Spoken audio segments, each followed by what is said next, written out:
The year is 1781. The British slave ship, Zong, departed Ghana with over 470 enslaved Africans on board. During this journey, disease spread rapidly among the captives. Facing overcrowding and dwindling water supplies, Captain Luke Collingwood ordered over 130 sick and dying Africans to be thrown overboard. This is the Clotilda ship from 1860. Like hundreds of others, this is no ordinary ship, as the ones on board were en route to slavery. In the belly of a ship, hundreds of souls are bound in chains. It's a passage through a nightmare itself. Cries of young African men. How long must we endure this? Imagine a space so confined it robs you of the freedom to even turn. For weeks, even months, this is the reality for those on board. Not as people, but as cargo. Before these souls were forced into fields of sugarcane and cotton, they endured unimaginable atrocities on these ships, miserable living, deadly diseases, and even death. This is the Middle Passage, a journey that marks the horrific beginning of countless enslaved lives. Join us as we trace the routes taken by those who survived and those who did not. Imagine yourself in a compartment, literally smaller than a coffin. You have no headroom to sit upright and no space to turn over. To make it worse, you have to stay like this not for hours, not for days, but for a period of several weeks, which could very easily get to as long as a few months. This was the reality for almost 12 million enslaved Africans who were trafficked across Atlantic Europe and to the Americas from the 16th to the 19th century. Prior to being forced to work in the sugarcane and the cotton fields under the harshest conditions, the tens of millions of slaves from Africa had to undergo one hell of a voyage across the Atlantic. Crammed together in practically unlivable conditions, countless captured Africans lost their lives even before they reached the horrors of forced labor. Darkness, stench, the press of hundreds of bodies, the air filled with disease. This was the whole of the slave ship, a horrific prison for millions ripped from Africa. They were cargo, not people, on a brutal voyage across the Atlantic, forever separated from their homes. All this to fuel brutal commerce, infamously known as triangular trade. Today I'm going to tell you about the horrible details of this inhumane journey through stories, facts, and the echoes of those who endured. We'll confront the inhumanity that shaped their lives and generations to come. During this tricontinental trade, some grew prosperous and powerful, others poor and weak. People of all kinds, men, women, and children, black, white, and all shades in between, were dragged into this unearthly and surreal trade. This triangular route included 3 continents: Africa, Europe, and the Americas. While the African soil was wrenched apart, the other parts of the triangle gained substantial economic advantages. The first phase of this triangular trade route across the Atlantic transported raw materials like sugar, coffee, tobacco, rice, and cotton from American plantations to Europe. The second side of the triangle involved the movement of arms, textiles, and wine to Africa. The last side of the triangle was the movement of African slaves to the Americas and the West Indies. In this way, the triangle involved 3 continents, with Europe providing the money and America providing the land and materials, while Africa had to provide slavery for the colonial master. This sea voyage to import enslaved Africans for American plantations is referred to as the Middle Passage. The Middle Passage wasn't just a journey, but a physical and psychological nightmare that shattered lives and families. Understanding the experiences of the slaves on those ships can help gain a deeper understanding of the resilience and the resistance displayed by captives in the face of unimaginable cruelty.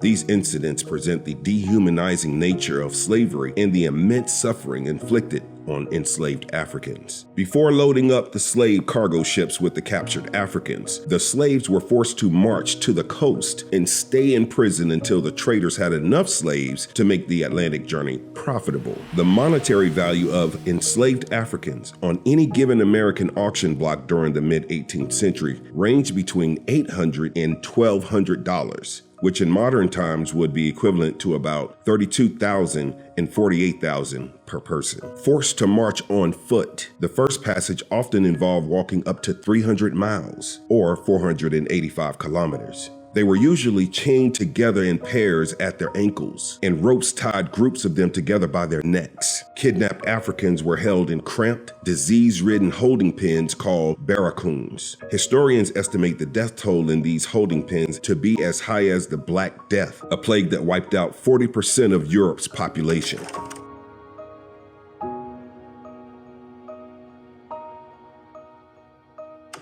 Being chained up together in groups made it hard to move and almost impossible to escape. Slavers used these chains to control enslaved Africans. The chains can also provide tremendous pain to the human body. Slavers were often cruel, using violence like beatings, whippings, and even killings to inject a sense of horror and fear among the rest of the captives. During the march, there wasn't much food or water, so many suffered from hunger, thirst, and being too exposed to the harsh weather. Diseases spread quickly because there were too many people in cramped and dirty conditions. Lots of captives got sick with things like dysentery and pneumonia. The march to the coast could take a long time, sometimes weeks or even months, depending on how far they had to go. Captives didn't always know where they were going, which made them even more scared and hopeless. Before boarding the ships, men, women, and children faced invasive examinations. Stripped bare, they were prodded and treated like livestock, not people. This brutal process served only to grade them for their potential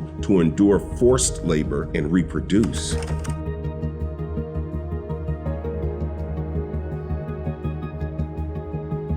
Typical slave ships contained several hundred slaves with about 30 crew members. The captain and his officers enjoyed personal cabin space, usually below the raised quarterdeck at the stem of the ships, while common sailors slept on the main deck, sometimes under the cover of a tarpaulin or in the longboat. Also on the main deck, and built especially for the slave ship, was a 10-foot tall wooden barricade that bisected the deck at the main mast and extended about 2 feet beyond the ship's sides. This barricade separated the African men from the women, and in case of insurrection, the crew retreated to the women's side and used the barricade as a defensive fortification. The male slaves were normally chained together in pairs to save space, right leg to the next man's left leg, while the women and children may have had somewhat more room. The chains or hand and leg cuffs were known as bilbos, which were among the many tools of the slave trade and which were always in short supply. Bilbos were mainly used on men, and they consisted of 2 iron shackles locked on a post and were usually fastened around the ankles of 2 men. The use of shackles and the lack of space on slave ships were brutal methods of control that inflicted immense physical and psychological suffering on the enslaved Africans. There were different methods of shackling to control even the movement of slaves. Captives were typically shackled together by their ankles using iron shackles. These shackles were often heavy and caused pain and discomfort. Being shackled together made standing up, walking, or changing position extremely difficult. Captives were forced to lie down, crouch, or sit in cramped positions for weeks or even months at a time. It's hard even to imagine being chained to another person, unable to move freely for weeks on end. The physical discomfort and emotional distress caused by this constant restriction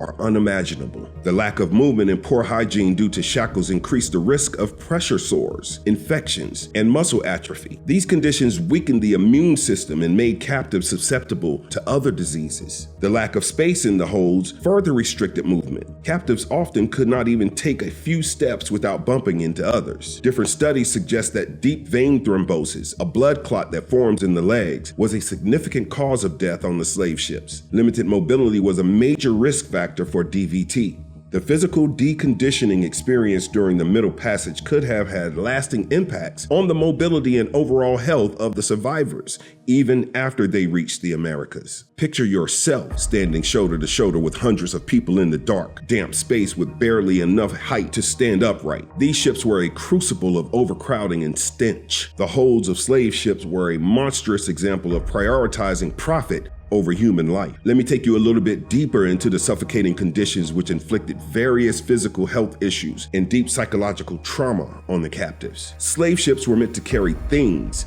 not people, but to make more money, owners squeezed in many more Africans than the ship was supposed to hold. This made the spaces inside cramped and unsuitable for living in. The captives were kept below the ship's deck, chained to low platforms stacked on top of each other. Each person had very little space, only about 6 feet long, 16 inches wide, and maybe 3 feet high. They couldn't stand up straight or even turn over, so many of them died in that cramped position. To help you imagine, the ship captains or traders had entire cabins of their own with dedicated space for work and sleep. On an average European sea ship during the 16th and 17th century, high-ranked members had well over 150 square feet of living space.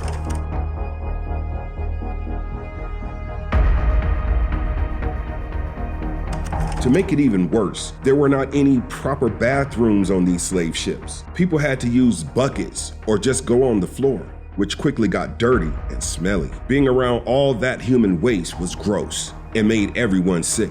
There wasn't much water to drink either. Each person only got a little bit each day, which wasn't enough, and the water wasn't always clean. Sometimes it had bacteria leaking from barrels or was slightly salty from being at sea for so long. Not drinking enough water made people even sicker. They got dehydrated, which made them weak and more likely to get sick. Because there wasn't good hygiene, diseases like dysentery spread fast. People got infections on their skin and had parasites. Being dehydrated and sick made people even sicker, and lots of them died on the journey. Estimates say that between 10% and 20% of the people on the slave ships died during the Middle Passage because of dehydration and disease. The holds on slave ships didn't have much fresh air, if any at all. This meant the air got thick and smelly from sweat, vomit, feces, and sadly, death. Because there were too many people packed in, there wasn't enough room for bathrooms, so human waste could build up on the floor, making things even dirtier and smellier. Diseases spread fast because everything was so dirty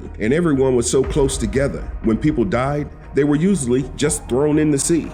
But sometimes there wasn't enough space on the deck, so they stayed on the ship. This makes the smell even worse and reminds everyone of how many people were dying. The lack of fresh air and the presence of ammonia from the urine and the decomposing bodies could lead to respiratory problems and infections. Breathing in bad air and being around the stink could make people sick and even more hopeless. The occurrences of contagion disease outbreaks on board resulted in another type of brutal inhumanity. In 1781, the slave ship Zong left Ghana with over 470 captives. Due to disease and overcrowding, over 130 sick and dying Africans were thrown overboard by Captain Luke Collingwood. This act was intended to claim insurance on their deaths as lost cargo. The captain's decision was based on the cold calculation of profit. He believed that by disposing of the sick Africans, he could claim insurance money for their deaths and reduce the number of mouths to feed with the limited water supply.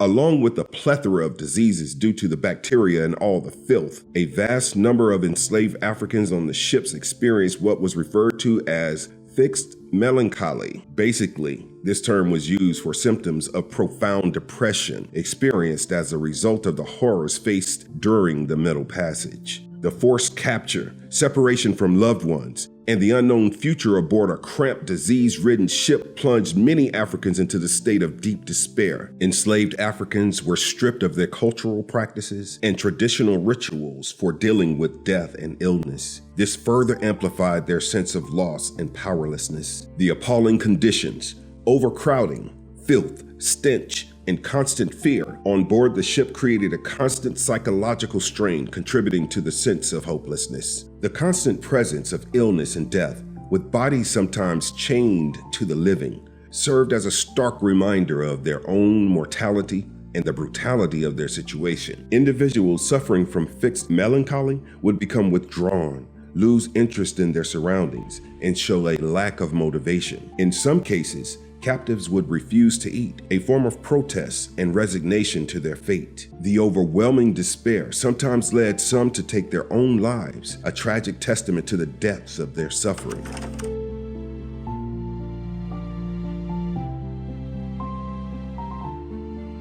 Estimates suggest that mortality rates on slave ships ranged from 10% to 20%. This variation depends on several factors, such as the voyage length, the number of Africans on board, disease prevalence, and the available provisions. Even at the lower end of the range, a 15% to 25% mortality rate translates to a significant loss of life. For every ship carrying 500 Africans, an average of 125 people might not survive the journey. Throughout the centuries-long slave trade, millions of Africans perished during the Middle Passage. Death rates on indentured servant ships were significantly lower, typically around 2 to 5%. This discrepancy highlights the appalling conditions on slave ships compared to other types of vessels carrying people across the Atlantic. Several factors explain the difference in mortality rates. Indentured servants were generally considered an investment, and their health concerned the ship owners. Slave ships, on the other hand, prioritized profit over human life. Additionally, indentured servants typically came from Europe and had some immunity to diseases prevalent in the Americas, whereas Africans were often more susceptible. While statistics provide a quantitative measure of mortality, they fail to capture the human cost. Each death represented a lost life, a broken family, and a shattered community. The high mortality rate undoubtedly affected the surviving Africans psychologically. Witnessing death and disease would have created an atmosphere of fear and despair on board the ships.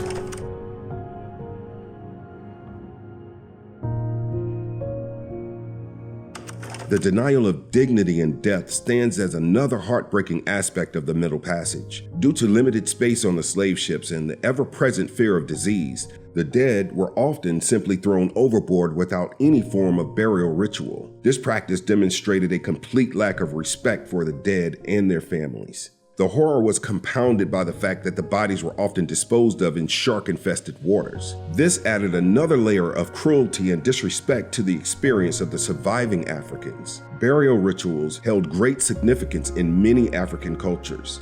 They serve as a way to show respect for the deceased, commemorate their life, and aid the spirits of the dead in their journey to the afterlife. By denying the Africans the opportunity to perform burial rituals, the slave traders robbed them of a crucial coping mechanism to deal with grief and loss. This further traumatized the surviving Africans and made it difficult for them to find closure after the death of loved ones.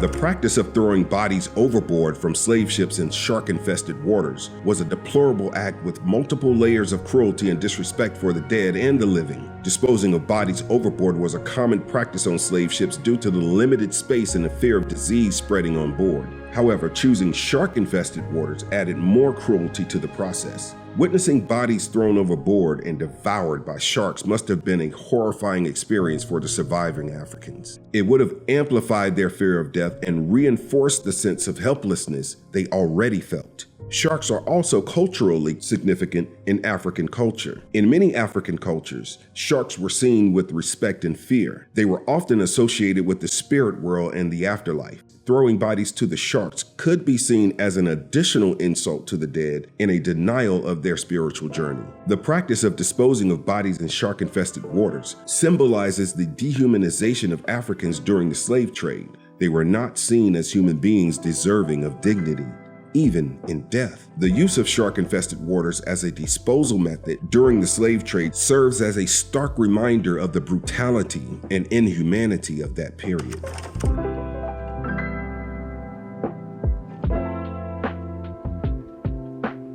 Even after months of brutalities on the sea, the terrors of enslavement didn't end at the Middle Passage. After months at sea, the arrival at a port in the Americas offered a glimmer of hope. However, this was short-lived as the enslaved Africans were herded off the ships and onto holding pens or auction blocks. Another arduous journey began for those who were sold into plantation labor. They were forced to walk long distances to their final destination, often chained together and under the watch of armed guards. This trek added to their physical exhaustion and psychological trauma. Many Africans faced the dehumanizing experience of being sold at a slave auction. They were stripped naked, prodded, and examined like commodities. Families were torn apart as individuals were sold to the highest bidder. The final destination for most Africans was a plantation in the Americas. There, they were subjected to a life of brutal labor, harsh punishments, and constant deprivation. The skills and knowledge they brought from Africa were ignored, and they were forced to learn the ways of the plantation system. Understanding the final phase of the enslaved African's journey helps us connect the horrors of the Middle Passage to the system of slavery in the Americas. It shows the long shadow cast by this tragic period and its lasting impact on millions of people's lives.